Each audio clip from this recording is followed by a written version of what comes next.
Good morning, everyone. Polling. And I've done a show on this previously. I've gone through and looked at past polls, but I think an update is required with new information. And well, I'm going to go back to 2015, and this is American politics, but the same structure is in play and has been in play for a long time. Here's the tweet. It's Charlie Kirk, and he says, quote, "In June 2015, Jeb Bush was polling at 22. Donald Trump was polling at 1%. In June 1983, Ronald Reagan was polling at 39%. His opponent, Walter Mondale, was polling at 49%. Reagan won 49 states in 1984. The media thinks you're stupid. Don't believe the suppression polls." And, well, the reality of that is true. Here's another one. The day before the 2016 U.S. presidential election, most pollsters and statistical models had pegged Hillary Clinton's chances of winning at greater than 90%. Right? 90%. Hillary Clinton was going to be the next president. They printed the newspaper articles ahead of time. It's incredible, really. Here's a poll that talks about the Liberals being completely unhurt by Justin Trudeau breaking ethics laws for the fifth time and being found, well, ethically responsible for breaking these laws. He did it. And completely unhurt for Mr. Trudeau. Unbelievable. But let's go back in time. Let's forget about the American polls and forget about Justin Trudeau's seemingly bulletproof poll numbers, and have a look at what Ontario went through in the provinces in the last year. Going back to May 10th of 2018, the election was June 6th, and it says, 2 ways Andrea Horwath could become Ontario's premier. And they're talking about how the NDP could eke out a minority government, right? Here is Global News saying NDP tied with the PCs as Ford's Tories tumble in Ontario election. Ipsos poll. If an election were held tomorrow, 37% of Ontarians would have voted NDP. 37% is a strong majority. Like, I think that Trudeau won with 39% or something like that in 2015, and that was a strong majority. That was a very strong majority, and still is. Well, I mean, not that Parliament is dissolved, but the way it was when Parliament was dissolved, that was a strong majority. And so, how did that end up? Well, here's another one. Here's Maclean saying the Maclean's Polera Ontario election poll, the NDP lead keeps growing. It keeps growing. June 6th, this is less than a week to election day, right? And, well, this was May 29th. June 6th is election day. And look at that little bloop.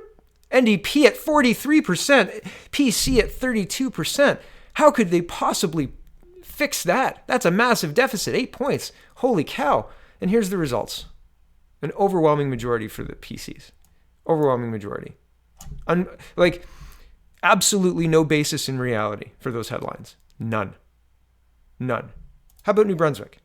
Alberta.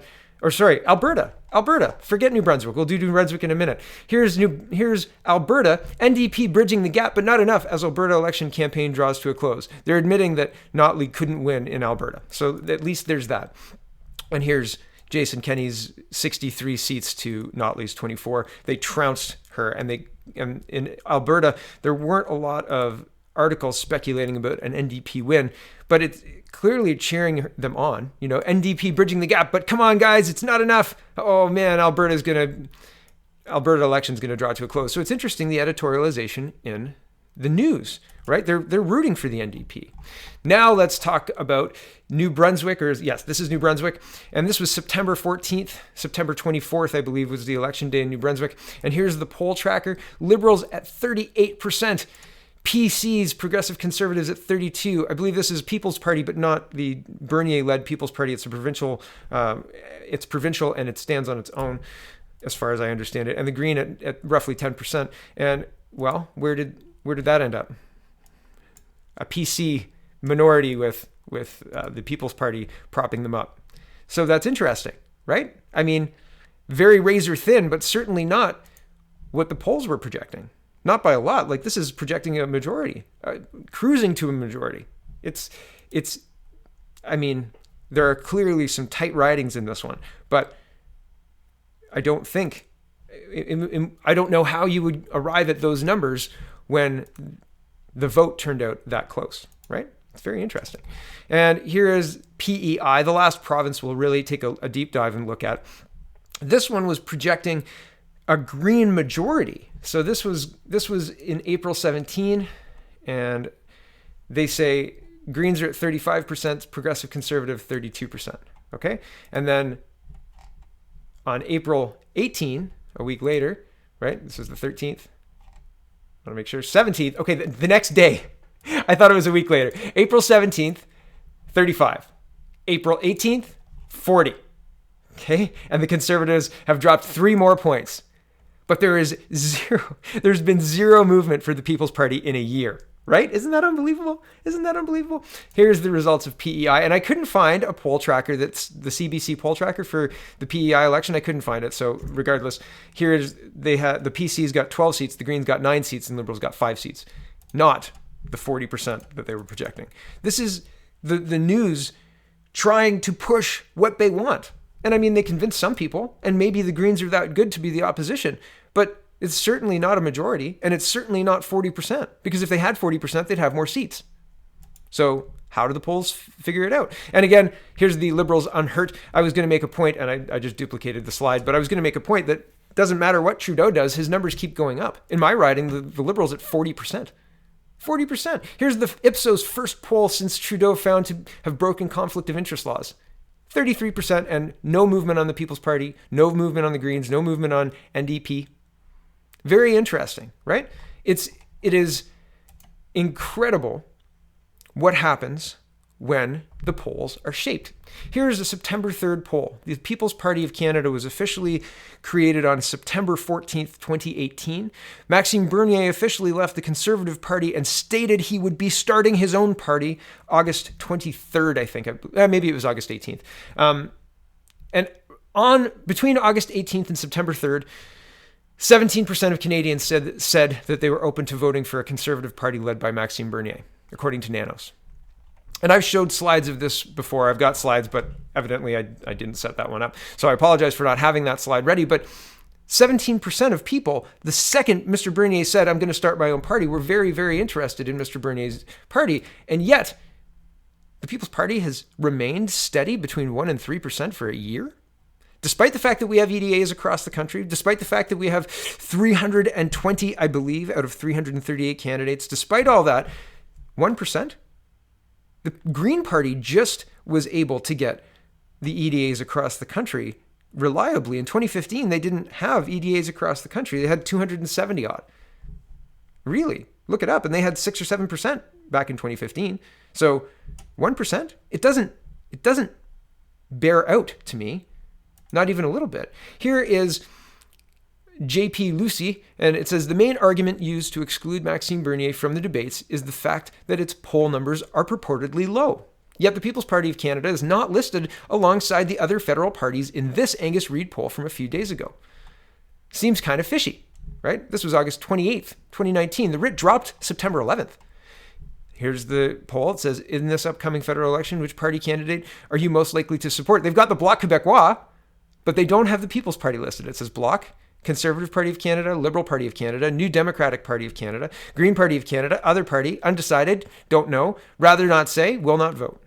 Not listed. Angus Reid responds, August 29th, it says, People's Party, we're not including in our main vote question because we don't know how many candidates they will be fielding in the October election. Once we know where they have candidates, we'll include for those ridings. Now we break them out in other with a follow-up question. And then Mr. Bernier tweeted that out, and there was a lot of backlash, and Angus Reid said, People's Party, thanks for the feedback, folks. We will now be including them on our vote question. I did not realize they were fielding candidates everywhere. My miss, but they will be on the list going forward. We did explicitly examine favorability of Max. It's in our release. So once they couldn't hide it anymore in other, they just stopped polling for it. Here's Lori Martin, and this is a small example, but there have been a bunch of people reporting similar things across Twitter. She says, quote, this is September 15th, 2019. 1, interesting. A new Angus Reid poll came into my inbox at 2:08 p.m. I answered the first question, which is always about ethnicity, and was promptly told they had an overwhelming response to the survey, and it was closed. That was at 2:20. Really? Was my ethnicity wrong? Number 2, last week in an Angus Reid poll, I got past the ethnicity question. The next was asking which party I would be voting for. Upon answering, I was told the rest of the poll did not apply to me. Interesting, right? Isn't that weird? Here's Dale Klein, and he says, in Max Bernier's riding, the PPC is listed as other in this poll report, so poll results show Max shouldn't be in leadership race. Corruption. And here's the breakdown, right? Riding boasts. Conservative, New Democrat 0, Liberal 18, Conservative 35, New Democrat 18, Conservative 35, New Democrat 0, Liberal 18, Bloc 5, and other 36%. Other. Yeah, I wonder who that is. And here is after the debate, and I went looking for this chart and I couldn't find this chart. It was difficult to find on Twitter. In fact, impossible to find on Twitter. There were no results. And on Google, they showed other results with the Bloc Québécois leader surging, but not anybody else. It was Bloc Québécois versus a couple of other people, but maybe Liberal. I'm not sure. But this is clearly, the purple line is the People's Party of Canada, and it's clearly a higher search result than everyone else, right? Isn't that interesting? Suppression polls, higher search results. Here's a similar one broken down by province, and I think the time frame is shorter. This is 5:04 p.m. to 9 p.m. it looks like. So interesting, right? Here's a Twitter poll, and I was gonna have a whole bunch of these because a bunch of them the PPC are winning. This one the Conservatives are winning, but it's notable because the NDP and the Liberals are not cracking 5% together. Right? This whole everybody's marching towards zero free speech. It's not playing well, right? And I've long said this election is between the PPC and the Conservatives, riding by riding. And there are places in Ontario where the Conservatives are just not viable. So it's Liberal, and people are looking at PPC because they look at Liberals, they see Greens, NDP, and Justin Trudeau saying, well, being hypocritical from the top of their gilded Rolex watch wearing, trust fund owning selves, that everyone is racist and that everyone should do better while, wearing blackface and speaking about Khalistani separatism at Khalistani separatist rallies. I mean, all of this is incredible because it's happening in real life, and nobody seems to care. Here's the last bit of evidence that maybe the polls are cooked. Maybe the polls are completely wrong. Maybe the polls are paid for by a similar cash injection to that the media gets, right? But we don't know about it because it's hidden in who knows what. I don't know. I can't explain why the polls are doing what they're doing. I can only say they've been wrong a bunch of times. Really wrong. Wrong enough to say, were you cheerleading for the other team? And are you upset that your team lost? The press? Everyone? Right? Here's the last bit of evidence. I just went to the CBC News video feed and I searched scrum. And this is a Reddit post saying, have you guys seen the stats on these scrums? And I looked at it and I thought, that can't be true. And yeah, it's true. It's really true. Here is Justin Trudeau's post-scrum debate, 25,000 views. Andrew Scheer's full post-debate scrum, 71,000 views. Jagmeet Singh's full post-debate scrum, 47,000 views. Maxime Bernier's full post-debate scrum, 81,000 views. Elizabeth May's full post-debate scrum, 8.3 thousand views. Yves Francois Blanchette's full post-debate scrum, and I'm including it just because it's here, 7.5 thousand views. Who's the clear winner? I think it's obvious. I think it's as obvious as these graphs. I think that these polls are doing nothing but to muddy the water and hide the popularity of this party. And I think that I think that is not much of a stretch. Now, I don't have proof. There's nothing ironclad here, right? Who knows why people are being eliminated once they answer the ethnicity question? I don't know. Who knows why Angus Reid decided not to poll Maxime Bernier? I don't know. I don't have any answers for you there. But it seems odd in our democracy to have a press that's willing to publish articles cheerleading for their favorites and saying, oh, shucks, those Conservatives won. It's interesting to note that in the press, consistently, the Conservatives are much lower than they actually, they poll and do much worse. They poll much lower than they actually do in real life when the vote is cast. Consistently, across the board, every province. Andrea Horwath is going to pull out a minority against Doug Ford? Nuh-uh. Not even a little tiny bit. And that's the reason that I got into doing Ontario Poly in the first place, because Andrea Horwath was walking around telling people that a sanctuary province didn't really mean anything. It means something, Andrea. The words mean something very clearly. Just look in the United States, what's happening in sanctuary cities there. Goodness me. I felt like I was going back in time there for a minute. But the polls do not reflect the reality of our situation. So if you're relying on polls, just be aware of exactly how they're monkeyed with, exactly what these people are doing, because what they're doing seems coordinated. What they're doing seems to be trying to silence the most popular, the most viewed leader on the stage. What they're doing doesn't seem very democratic to me. What I want is a free press that will report facts as facts and not report their feelings or cheerlead for a team that they want to win or give softball questions to some people, like not mentioning the blackface during the debate, but attacking Mr. Bernier for his stated positions and calling him hateful when he doesn't espouse hateful positions. These things are false, and they're stated in a way that makes it seem like they're true because they're coming from supposedly trustworthy people.